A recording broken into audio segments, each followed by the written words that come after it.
Muito tempo atrás, na província de Tamba, vivia um rico comerciante chamado Inamuraya Kensuke. Ele tinha uma filha chamada Osono. Como ela era muito inteligente e bonita, ele achou que seria uma pena deixá-la crescer apenas com o ensino que os professores do campo podiam dar a ela.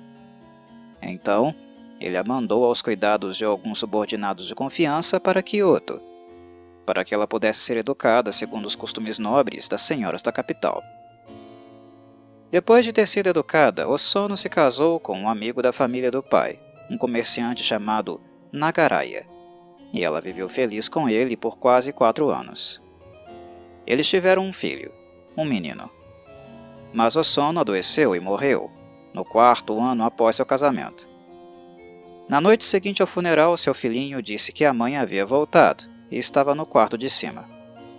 Ela sorriu, mas não quis falar com ele, e então o menino ficou com medo e fugiu.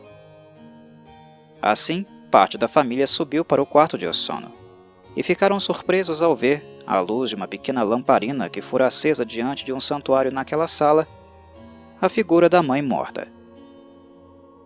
Ela parecia estar diante de um tanso, ou cômoda, que ainda continha seus ornamentos e roupas.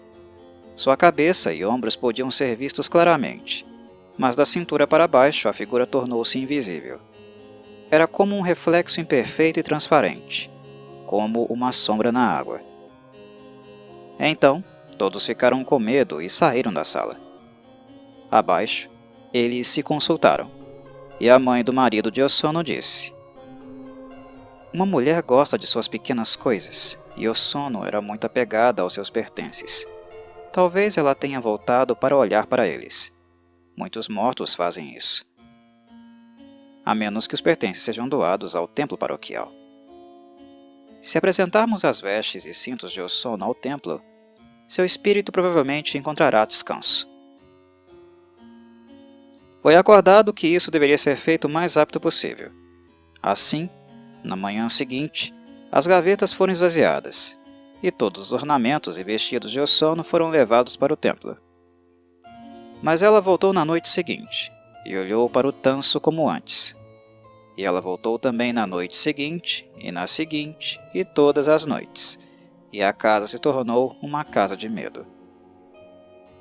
A mãe do marido de Osono foi então ao templo paroquial e contou ao sumo sacerdote tudo o que havia acontecido e pediu conselhos. O templo era um templo zen, e o sacerdote-chefe era um velho erudito, conhecido como Daigen Osho. Ele disse: "Deve haver alguma coisa que a está deixando ansiosa, que está dentro ou perto daquele tanso."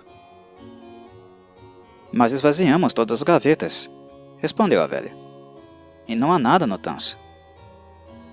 "Bem", disse Daigen Osho, "esta noite irei à sua casa, farei vigília naquela sala e verei o que pode ser feito. Você deve dar ordens para que ninguém entre na sala enquanto eu estiver lá, a menos que eu chame." Depois do pôr do sol, Daigen Osho foi até a casa e encontrou o quarto preparado para ele. Lá ele permaneceu sozinho, lendo os sutras. E nada apareceu até depois da hora do rato. Então, a figura de Osono de repente se delineou na frente do tanso. Seu rosto tinha uma aparência melancólica, e ela manteve os olhos fixos no tanso. O padre proferiu a fórmula sagrada prescrita em tais casos, e depois disse: "Vim aqui para te ajudar. Talvez nesse tanso haja algo que te preocupes. Devo tentar encontrar para ti?" A sombra parecia concordar com um leve movimento da cabeça, e o padre, levantando-se, abriu a gaveta de cima. Estava vazia. Sucessivamente, ele abriu a segunda, a terceira e a quarta gaveta. Ele procurou cuidadosamente atrás e abaixo delas.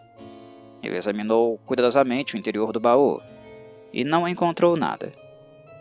Mas a figura permaneceu olhando tão melancolicamente como antes. "O que ela quer?", pensou o padre. De repente, ocorreu-lhe que poderia haver algo escondido sob o papel com o qual as gavetas estavam forradas. Tirou o forro da primeira gaveta, e nada.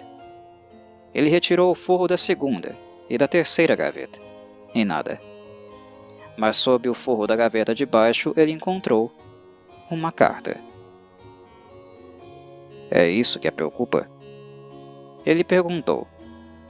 A sombra da mulher voltou-se para ele, seu leve olhar fixo na carta.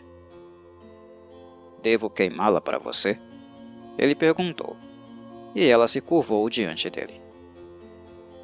Será queimada no templo nesta mesma manhã, ele prometeu, e ninguém vai lê-la, exceto eu mesmo.